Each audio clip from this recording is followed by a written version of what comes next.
नमस्कार, eco and energy talk के इस एपिसोड में आपका स्वागत है। आज हम बात करेंगे बायोडायवर्सिटी की। आपने कुछ वक्त पहले देखा था, पिछले महीने नवंबर में तब जलवायु परिवर्तन सम्मेलन हुआ था शर्म एल शेख में, और मीडिया में थोड़ी बहुत ही सही लेकिन उसकी काफी चर्चा रही थी। लेकिन अभी अभी खत्म हुआ है बायोडायवर्सिटी सम्मेलन, जो कनाडा के मॉन्ट्रियल में हो रहा था।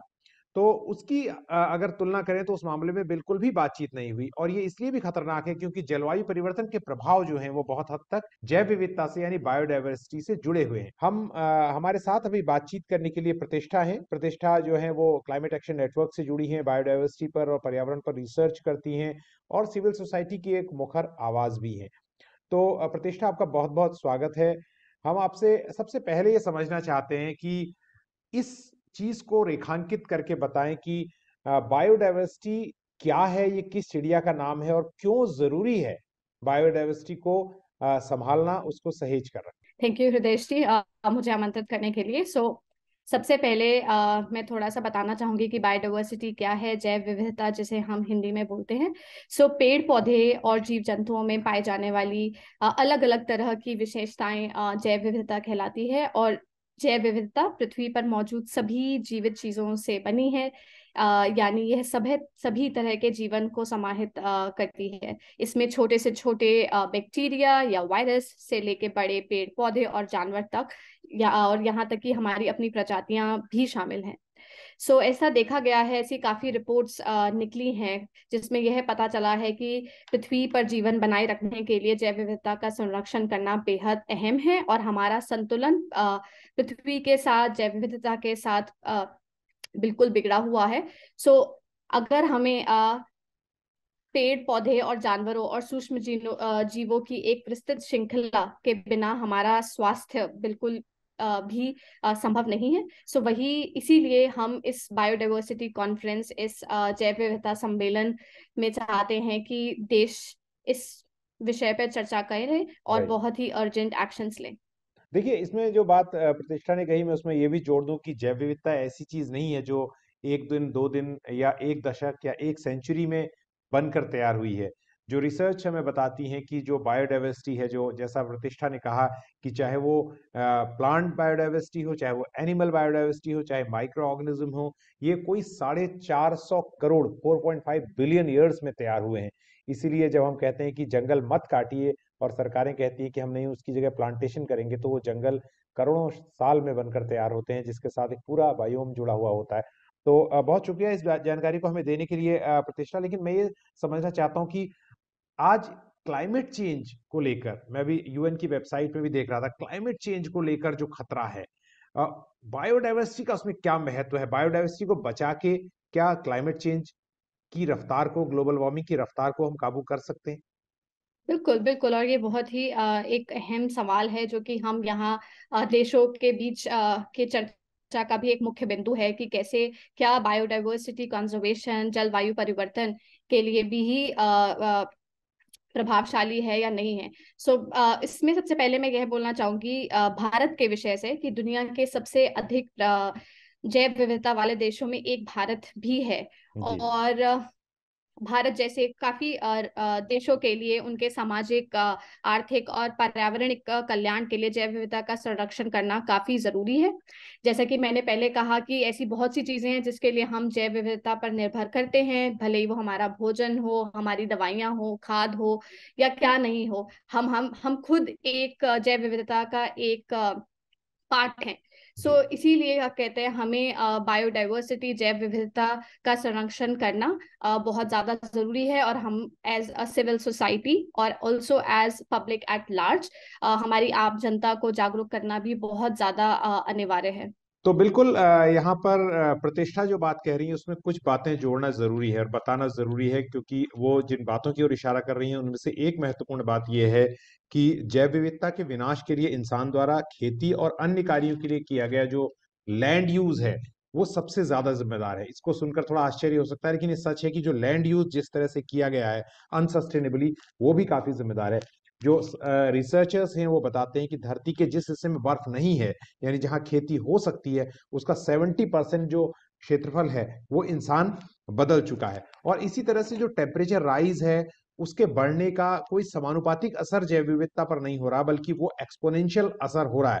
मिसाल के तौर पर जो आईपीसीसी के वैज्ञानिकों ने बताया है, उनका कहना है कि धरती के तापमान में 2 डिग्री की वृद्धि में से 8% जो स्तनधारी हैं, यानी जो मैमल्स हैं, वो अपना हैबिटाट खो देंगे। वहीं 3 डिग्री की बढ़ोतरी होगी तो 41% जो स्तनधारी हैं वो अपना आधा बसेरा खोएंगे। बहुत से लोगों को नहीं मालूम है, वो तितलियों को या जो मौत हम कहते हैं कीड़ों को, वो बहुत इंपॉर्टेंट हैं, क्योंकि अगर वो नहीं होंगे तो फिर कैसे परागण जो है, पॉलिनेशन कैसे होगा, कैसे नई नई प्रजातियां बनेंगी। और उसके अलावा जैसे हम बात कर रहे हैं ना कि क्लाइमेट चेंज की रफ्तार को कैसे कम करना है, तो जितने हमारे चारों ओर समंदर है, फॉरेस्ट है, ये तो एक सिंक है। लेकिन आजकल लोग क्या करते हैं, जैसे हमने खुद देखा है कई जगहों पर, अगर कहीं पर एयर स्ट्रिप बनानी है, कहीं पर सड़क बनानी है, तो जो दलदली इलाके हैं वहां पर कुछ ऐसे पेड़ लगा के यूकेलिप्टस टाइप उन्हें सुखा देते हैं या उन्हें भर देते हैं।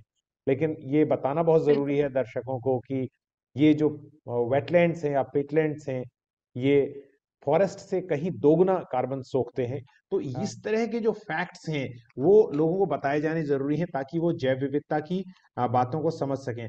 तो ये बहुत जरूरी बात है। मैं आपको, क्योंकि आप फॉलो कर रही हैं इस विषय को, इसलिए जानना चाहता हूं कि अभी जो संपन्न हुआ है क्लाइमेट बायोडाइवर्सिटी समिट, उसमें आपको क्या ब्रॉडली, मैं उसके परिणामों पे ज्यादा बात नहीं करूंगा क्योंकि वो तो एक सतत प्रक्रिया है, लेकिन क्या आपको सेंस मिल रहा है कि क्या इसमें गंभीरता दिखी है जैसी शर्म एल शेख में दिखती है? इस कन्वेंशन ऑन बायोलॉजिकल डाइवर्सिटी, हम्म। यानी कि जैव विविधता सम्मेलन की बात करें, और इसको अगर हम कंपेयर करें हमारी जलवायु परिवर्तन सम्मेलन जो शर्म एल शेख में हुआ था, तो इस सम्मेलन में हम ये देख रहे हैं कि हमें वर्ल्ड के प्राइम मिनिस्टर्स, प्रेसिडेंट्स या हेड ऑफ स्टेट्स इस कॉन्फ्रेंस में मौजूद नहीं है। इस पे बस मैं एक बात और जोड़ना चाहूंगी जो मैं भूल गई पहले बोलना, कि 2020 से पहले लगभग इन 200 देशों ने काफी लक्ष्य सेट किए थे, जिससे ये अपने अपने देशों में जैव विविधता का संरक्षण करने का इन्होंने जो भी लक्ष्य बनाए थे उसमें ये सभी देश विफल रहे थे। इसमें भारत भी इंक्लूडेड है। सो इस कॉन्फ्रेंस में जो कि यहाँ मॉन्ट्रियल कनाडा में हो रही है, ये अगले 10 सालों में ये देश मिलकर क्या ऐसे गोल्स और टारगेट सेट करेंगे जिससे कि बायोडाइवर्सिटी लॉस जो है वो कम हो, और उसके साथ साथ कैसे हम न्यू एरियाज को रिस्टोर कर सके, इन सब पर बात करेंगे। सो इस पूरे चर्चा को, इस पूरे फ्रेमवर्क को जो यहाँ इस मॉन्ट्रियल में अडॉप्ट किया जाएगा, उसे हम बोल रहे हैं बायोडाइवर्सिटी फ्रेमवर्क 2030, जो कि हर देश को अपने अपने अपने अपने स्थानीय जगहों पे जाकर अपने देश में देखना होगा कि कैसे कैसे वो जैव विविधता संरक्षण के लिए काम करेंगे। उसमें वह state governments, local governments, district authorities और आम जनता के साथ भी जुड़ेंगे। सो इसीलिए ये सिर्फ नेशनल लेवल पे ही नहीं, इंटरनेशनल लेवल पे भी बहुत ज्यादा जरूरी है। राइट।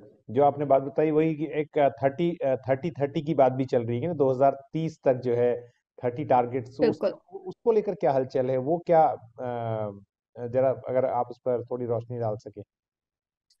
बिल्कुल। सो इस ग्लोबल बायोडाइवर्सिटी फ्रेमवर्क 2030 में 4 गोल्स और कुछ लगभग 20 से ज्यादा टारगेट्स हैं। हम्म। और उन टारगेट्स में एक टारगेट जो है टारगेट 3, वो इस 30 by 30 पे बात करता है।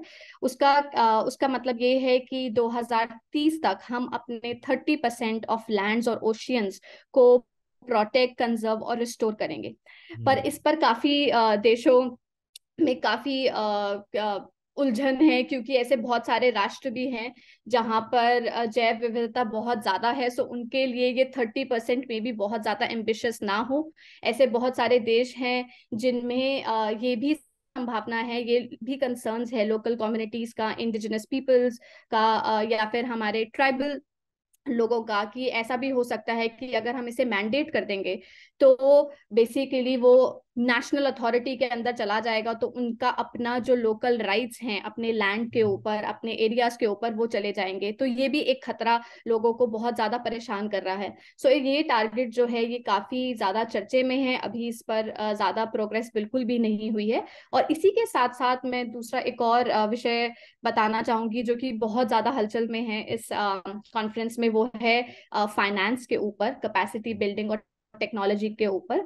जैसे हम क्लाइमेट चेंज कॉन्फ्रेंस में बात करते हैं कि एक डेवलपिंग कंट्रीज के तहत एक रिस्पॉन्सिबिलिटी है, एक सॉलिडारिटी होनी चाहिए कि वो इन डेवलपिंग कंट्रीज को हेल्प करें, सपोर्ट करें।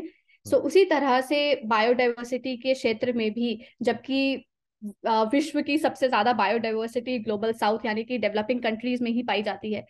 यहाँ पर भी डेवलपिंग कंट्रीज इंक्लूडिंग इंडिया ये अर्ज कर रही हैं कि जो डेवलप कंट्रीज हैं वो हमें फाइनेंस दें, ताकि हम अपने देश में जाकर इन प्लान्स को बना सके, इम्प्लीमेंट कर सके। बहुत बहुत शुक्रिया। जैसा कहते हैं उम्मीद पर दुनिया कायम है, तो आपने जैसा कहा कि जैव विविधता पर दुनिया कायम है, और जैव विविधता जो है वो उम्मीद पर कायम है। तो हमारे YouTube चैनल को सब्सक्राइब कीजिए, बिल्कुल। इसको अधिक से अधिक लोगों तक पहुंचाइए इस वीडियो को, अगर आपने पसंद किया। और प्रतिष्ठा को हम उनका ट्विटर हैंडल अपने इसमें देंगे डिस्क्रिप्शन बॉक्स में, उन्हें फॉलो कीजिए उनके काम को, और हमारे साथ बने रहिए। बहुत बहुत शुक्रिया।